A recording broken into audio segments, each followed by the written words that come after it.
Actually मैंने आज सुबह आपको मैसेज पोस्ट किया कि like I am going to take 2 lectures, but unfortunately today I will not be able to take 2 lectures. This will be one and only lecture that today I am going to take because immediately I need to go to college for tomorrow's MSc exam. So hopefully you can understand. So this will be the lecture, one lecture for today. Okay, and then after,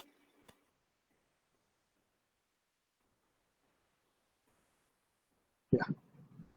So today we are going to start new unit, that is unit number 3. As I had shown you last time, like we have completed unit number 1 and 2, and the topic is related to unit number 2. Out of that, one most important topic that we had seen, that was operator overloading. Okay, हम लोगों ने last time detail में discuss किया था ये unit number 3 वाला topic, using friend function.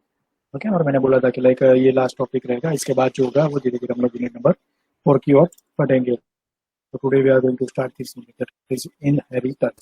So before starting that unit, let me give you some basic thing related towards introductory say message that I would like to convey to you people.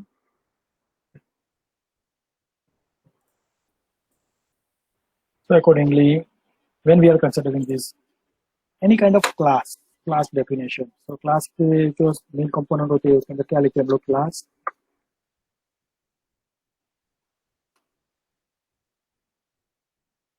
Okay, and when we are going to define a class, at that time what we are writing is define class and then class name and opening bracket, then data member, but member function, but prototype, और else कभी कभी लिखना है तो छोटा function है तो हम लोग लिख सकते हैं कि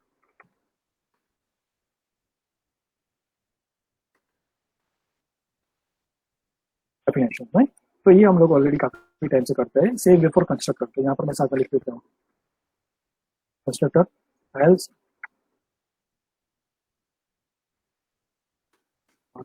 मेंबर फंक्शन. हाँ यार, ये जो कंस्ट्रक्टर या तो मेंबर फंक्शन होते हैं उसको हम लोग किस तरह से कंसिडर करते हैं, तो उसको हम लोग कंसिडर करते हैं लाइक नल डेफिनेशन या तो ओवरलोडेड.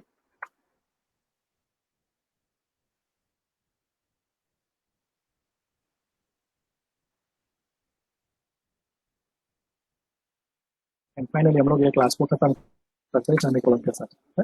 तो ये हमारा जनरली अभी तक हम लोगों ने स्टैंडर्ड यूज किया. अच्छा, एक चीज और मुझे ऐड करना चाहिए यहाँ पर, लाइक एक्सेस स्पेसिफायर पब्लिक या तो प्राइवेट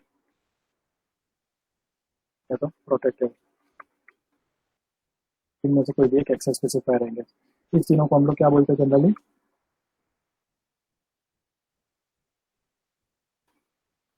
access specifier.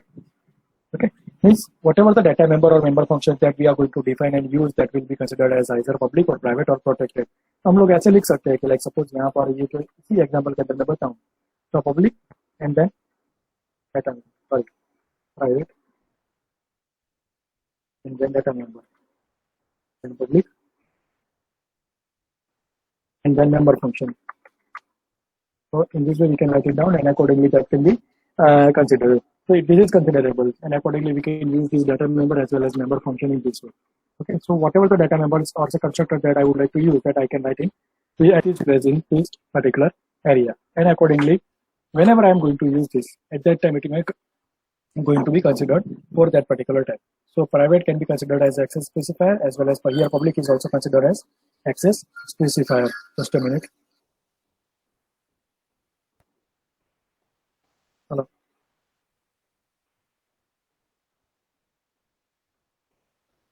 हाँ हाँ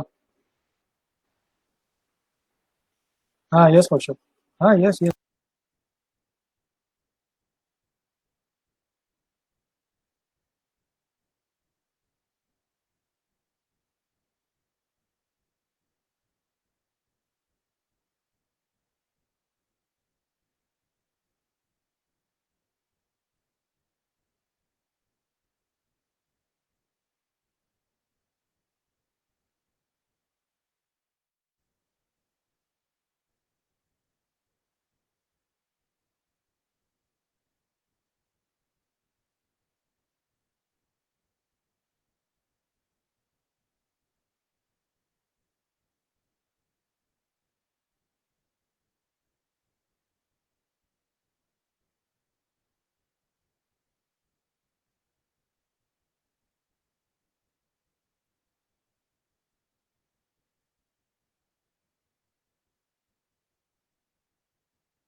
Yeah, sorry for interrupt. Actually, there was a call from student.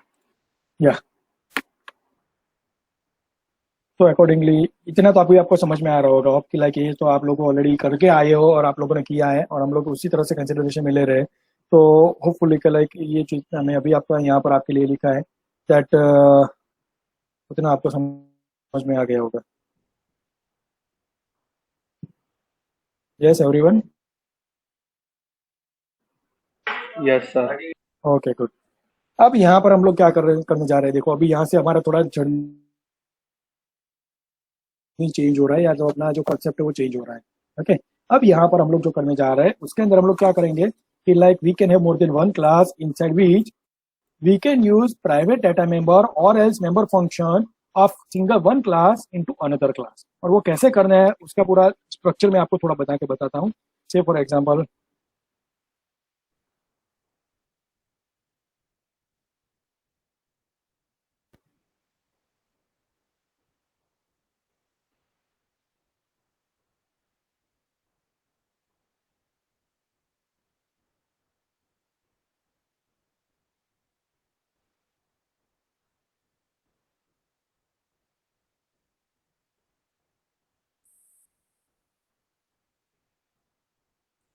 so right now I'm using MS Paint to explain you something।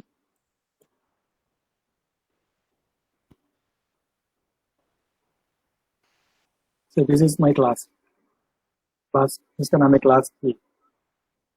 Okay. अब इसके अंदर मैं सेक्शंस क्रिएट कर रहा हूँ।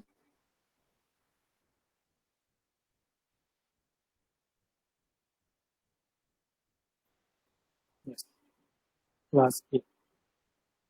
अब इसके अंदर ये क्लास का नाम हो गया, इसके अंदर डाटा मेंबर होगा सपोज ए और बी, सपोज दो डाटा मेंबर ले रहा हूँ।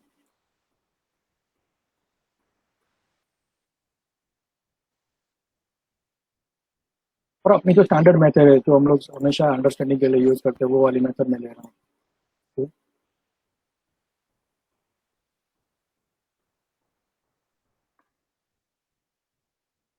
क्या डाटा है क्या डाटा। तो ये मेरा हो गया क्लास जिसके अंदर दो डाटा मेंबर है। अब यहाँ पर समझो थोड़ा ध्यान से कि like this I am considering private data member. और ये जो मेरे पास है दूसरा, तो समझो कि मैं बोल रहा हूँ ये public member function. Okay.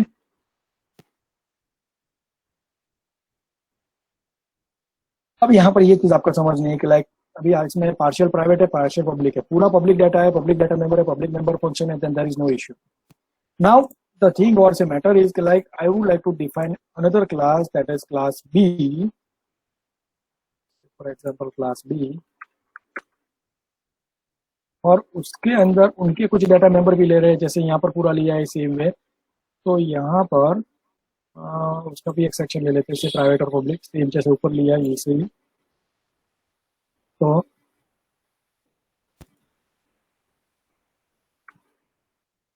C और D right, and accordingly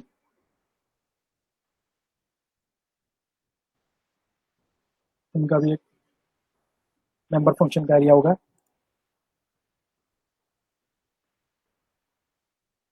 data 1 और कैल डेटा 1। ये दो उनकी मेथड हो गई। Seeing here also I am going to use this will be my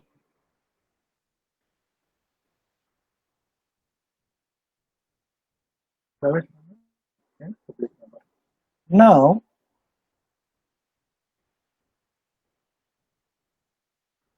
अब यहाँ पर मुझे करना है क्या है समझो कि लाइक मैं यहाँ पर पहला जो मेरा क्लास है उसके डाटा मेंबर और मेंबर फंक्शन को दूसरे क्लास के अंदर एक्सेस करने की ट्राई करता हूँ। ओके। ये अभी तक आपको पिक्चर समझ में आया होगा कि यहाँ पर अभी देखो अभी मैं यहाँ पर क्या करना चाहता हूँ कि से फॉर एग्जांपल बी के लिए मेरे को सपोज वर्ड में लिखा है, अभी कैप्स में ही लिख रहा हूँ आपको समझ में आया इसलिए। void main bracket then just minute, थोड़ा प्लान कर लेते पहले इसमें। एक्चुअली मुझे करना है क्या है समझो कि लाइक सबसे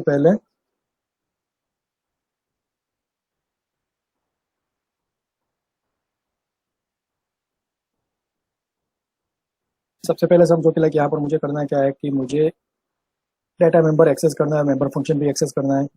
बट उसको करने के लिए प्राइवेट जो डाटा मेंबर होंगे तो उसको मैं किस तरह से यूज़ करूँ।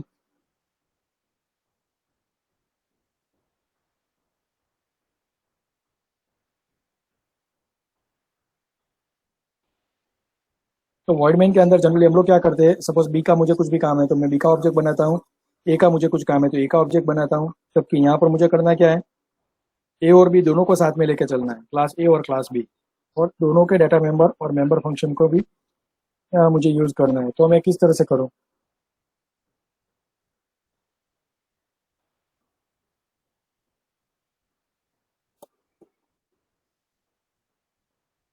यहाँ पर मैं सपोज वॉइड मेन के अंदर ऐसे लिखूँ कि लाइक ए, और उसका एक ऑब्जेक्ट बनाया मैंने small a, and then after मैं लिखूँ a dot get data fine, a dot call data fine, a में बी सी होने चाहिए यहाँ पर। ए वन ले लेते, थोड़ा अलग डिस्ट्रीब्यूट हो जाए। A one is object, a is class, fine, b b one. Just a minute,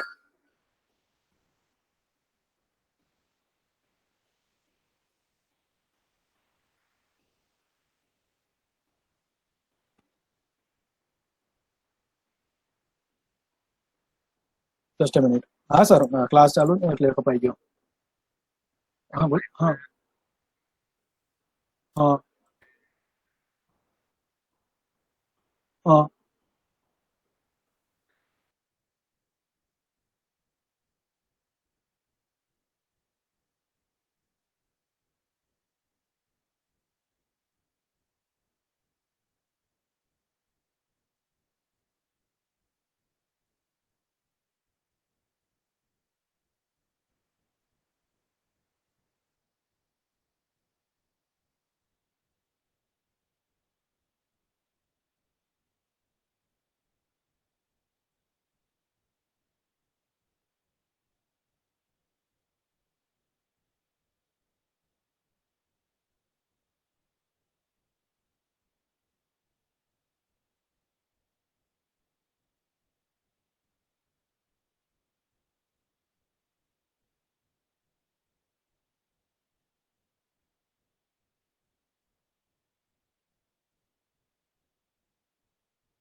be in position to accommodate you. At that time, it may going to create some problem.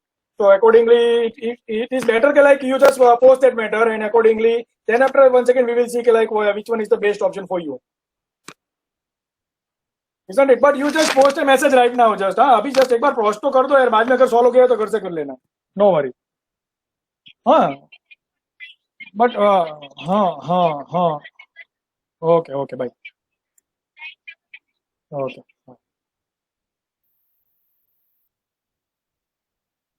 Yes everyone, once again sorry for interrupt because कि like अभी कल exam है और अभी इतने जय sir का phone भी आ रहा था, स्टूडेंट्स के भी फोन आ रहे हैं. सो यस, हम लोग ये डिस्कस कर रहे थे कुछ. यस, तो अभी यहाँ पर मैं ऐसे लिखूँ कि like B one and then after if I write कि लाइक बी1 डॉट से गेट डेटा वन एंड B one dot call data one. This is okay, fine. Like we can write it down. But if I wish to write, say b1 dot get data, then how can I write? वो हम लोग अभी ये नया topic जो discuss करने वाले उसमें देखने वाले हैं, क्योंकि get data is a method of class A and b1 is an object of class B. तो क्लास बी का ऑब्जेक्ट लेके हम लोग क्लास ए की मेथड या तो उसका डेटा मेंबर या तो मेंबर फंक्शन कैसे एक्सेस करें, वो अभी आपको सीखना है. And that will be the topic of today's discussion. But unfortunately अभी क्या है, बीच में बहुत सारे इंटरप्ट्स आ रही है, इसलिए थोड़ा प्रॉब्लम हो गया है. And the title of this topic is inheritance. जैसा भी सिलेबस के अंदर भी मैं अभी आपको दिखा रहा था, तो inheritance is the topic of the title which will allow you to access the private, public और protected say data member as well as member function according to the rules and guidelines. It will allow you to access a member function which is defined in a class which you are going to access using an object of B class. Means एक class के अंदर कोई object लिखा हुआ है. मैं बार बार 2-3 बार वही चीज रिपीट करने जा रहा हूँ, यार ध्यान से सुनना, ध्यान से समझने की ट्राई करना. वापस देखो वही मैं बोल रहा हूँ. कोई एक ऐसा वेरिएबल है जो एक क्लास के अंदर डिफाइन किया, उसके साथ उसका डाटा मेंबर और मेंबर फंक्शन भी लिखा है. वेरिएबल है वो प्राइवेट में है, मेंबर फंक्शन उसका पब्लिक में है, और उसको मुझे एक्सेस करना है कोई एक अलग क्लास के ऑब्जेक्ट के थ्रू. तो मैं कैसे कर सकता हूँ? For that what we can do is like we need to inherit the class from its upper level to lower level, और उसको हम लोग क्या बोलते हैं? इनहेरिटेंस बोलते हैं. अब यहाँ पर देखो ध्यान से थोड़ा, अभी एक और चीज मैं यहाँ पर लिखने जा रहा हूँ. तो यहाँ पर क्या होगा कि एक क्लास, जिस क्लास के लिए हम लोग ये लिख रहे हैं वो क्लास को हम लोग क्या बोलेंगे? तो उसको हम बोलेंगे, ये पूरा जो क्लास होगा, सॉरी यस थोड़ा दूर लिखता हूँ. तो ये क्लास को हम लोग बोलेंगे base class. Base class means upper level class, जिस क्लास को हमको इनहेरिट करना है. एंड अनदर वन, जिस क्लास के लिए हमको करना है, दैट मीन्स के suppose it is for class B. तो ये जो क्लास जिसके लिए हमको काम करना है, तो वो क्लास के लिए हम लोग क्या करेंगे? इसको हम लोग बोलेंगे derived class. Derived class, okay. So एक क्लास जो होगा जिसको हम लोग बेस क्लास बोलेंगे, जो हमारा अपर लेवल क्लास होगा, जिस क्लास को हमको इनहेरिट करना है और जिस क्लास के अंदर करना है, तो हम उस क्लास को बोलेंगे derived class. And after making this inheritance, इसको इनहेरिटेंस को इंप्लीमेंट करने के बाद हम लोग क्या करेंगे? Like we will be able to implement this practically. और जब प्रैक्टिकली इंप्लीमेंट करेंगे तब क्या करेंगे कि लाइक जैसे गेट डेटा और कैल डेटा जो मेथड क्लास ए के लिए डिफाइन की गई है, जो क्लास ए की मेथड है, उसको हम लोग क्लास बी के ऑब्जेक्ट के थ्रू एक्सेस कर पाएंगे. We will be able to access the get data and cal data that are the methods of class A, which are the defined for class A, that can be accessed using the data member or say object of class B. इसी तरह से class B का जो data member है उसको हम लोग class ए से एक्सेस नहीं कर पाएंगे. उल्टा मत सोचना अभी, ओके. वो कैसे करना है वो मैं बाद में दिखाऊंगा जब टाइम आएगा तब, ओके. बट अभी आपको सिर्फ ये समझना है कि लाइक यहाँ पर जो क्लास ए हमारे लिए था, जो क्लास ए के जो कंपोनेंट्स है, ओके, और उसको हम लोग को एक्सेस करना है, तो किस तरह से एक्सेस कर पाएंगे. अब यहाँ पर मैं एक दो चीज और साथ में आपको दिखाने जा रहा हूँ जो आपके लिए मैं रेडी करके रखा है. Yes this one, yes access this one. So who can access what? Yes. So public class that can be accessible, देखो ये base class data member access specifier की बेस क्लास दैट मीन्स कौन सा class हो गया जो अभी मैंने पिक्चर दिखा है उसके अंदर, ये ऊपर वाला क्लास जो हमारे लिए बेस क्लास। फाइन, ऊपर वाला क्लास कौन सा है हमारे पास, बेस क्लास है, दैट इज क्लास ए, और ये दूसरा नीचे वाला क्लास है वो डिराइव क्लास है। ओके, अब यहाँ पर आप ये पिक्चर के अंदर देखेंगे तो आपको ये समझ में आएगा कि लाइक पब्लिक जो डाटा मेंबर है, प्रोटेक्टेड डाटा मेंबर और प्राइवेट डाटा मेंबर, तो ये जो डाटा मेंबर है वो डाटा मेंबर जो है उसको हम लोग किस तरह से एक्सेस करेंगे वो आपको देखना है। ओके,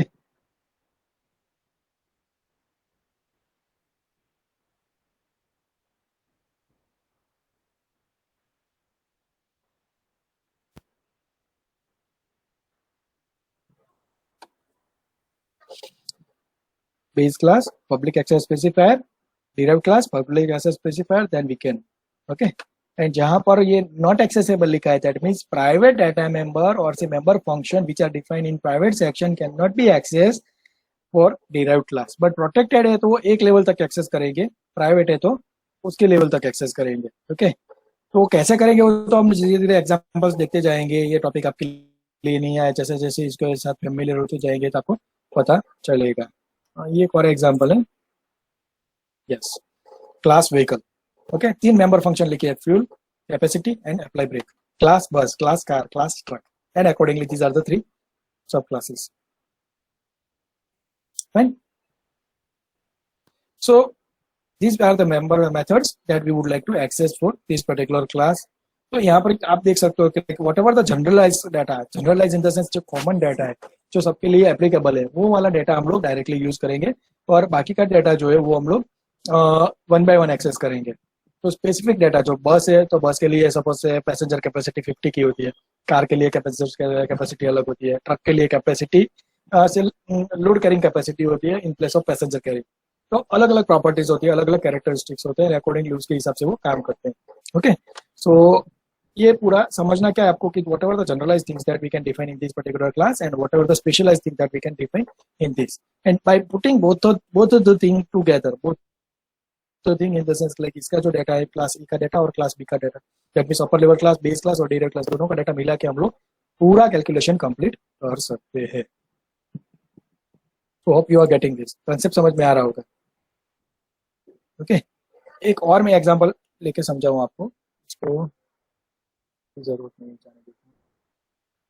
फाइन, अभी यहाँ पर क्या है, मैं डायरेक्टली सिर्फ प्रोटोटाइप ही लिख रहा हूँ।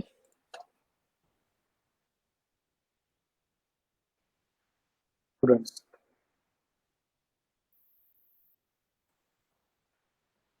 स्टूडेंट रिलेटेड डाटा इसमें आ गया, उसके रोल नंबर से लेके उसके marks, get marks, set marks, get attendance वगैरह वगैरह जो कुछ भी है वो इसमें आ गया। दूसरा मैं क्लास ले रहा हूँ,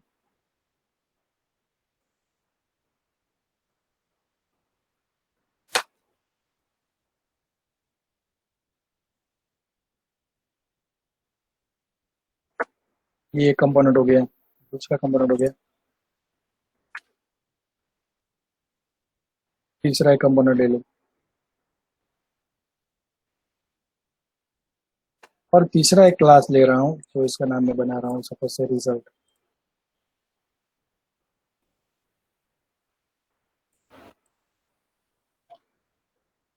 तो यहाँ पर समझो कि रिजल्ट के अंदर स्टूडेंट जो डेटा होगा, स्टूडेंट का रोल नंबर है, उसका नाम है, या तो उसका सेमेस्टर है, तो उसका कौन सा डिसिप्लिन है, लाइक कंप्यूटर साइंस है, माइक्रोबायोलॉजी वगैरह, वो सब ये डाटा यहाँ से आएगा। फिर बाकी दूसरा डाटा जो है वो असाइनमेंट से, एग्जाम से लेके, यूनिट टेस्ट से लेके, इंटरनल और एक्सटर्नल या जो कुछ भी डाटा वो यहाँ से आएगा। और ये दोनों का, ये क्लास पहला क्लास और दूसरा, दोनों का डाटा मिला के तीसरा फाइनल आपका रिजल्ट रेडी होगा।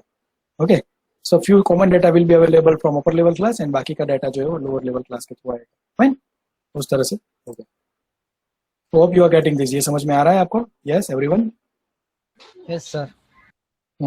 So this is the basic fundamental behind the implementation of inheritance. In short, inheritance is allowing us to go for reusability of the predefined data member as well as member function. वापस से मैं repeat कर रहा हूँ कि like inheritance हमको जो पहले से डिफाइन किए हुए डाटा मेंबर या तो मेंबर फंक्शन या तो क्लास जो है, क्लास की डेफिनेशन है, उसके अंदर रेडीमेड कंपोनेंट्स जो अवेलेबल है, इसको रीयूज करने के लिए हमको अलाउ करता है, ताकि हमारा कोड भी रिड्यूस हो जाए और हमारा डिबगिंग से लेके सारी की सारी कोड राइटिंग से लेके कोड डिबगिंग से लेके सारी के सारी एफर्ट्स रिड्यूस हो जाए और अकॉर्डिंगली हम लोग क्या कर सकते हैं, हम लोग डायरेक्टली इसको यूज कर सकते हैं. Fine. So this is the basic fundamental concept behind this. I have already prepared some examples, but today I'm not going to share this example as now we do not have any time and immediately I need to go to the college also. And one more thing, जैसे अभी मैंने सुबह लिखा था कि like I'm going to take your 2 lectures, but now I'm not going to take your another lecture. तो इसके बाद मेरा कोई लेक्चर अभी नहीं है. आपको जो आगे का लेक्चर अगर कुछ करवाना है तो अकॉर्डिंगली यू में प्रोसीड. फाइन. अभी 1:30 मेरा जो लेक्चर है वो मैं नहीं लेने वाला हूँ और शायद मेरे ख्याल से उसके बाद कोई लेक्चर आपका नहीं है. Fine. So accordingly now you will be free. और अगर कुछ आकर और आपको अरेंज करवाना है तो you may. Fine. And just wait for a moment. Let me capture your attendance. In between कोई डाउट है तो आप लोग वापस एक बार मैं रिपीट कर रहा हूँ, पूछ लो.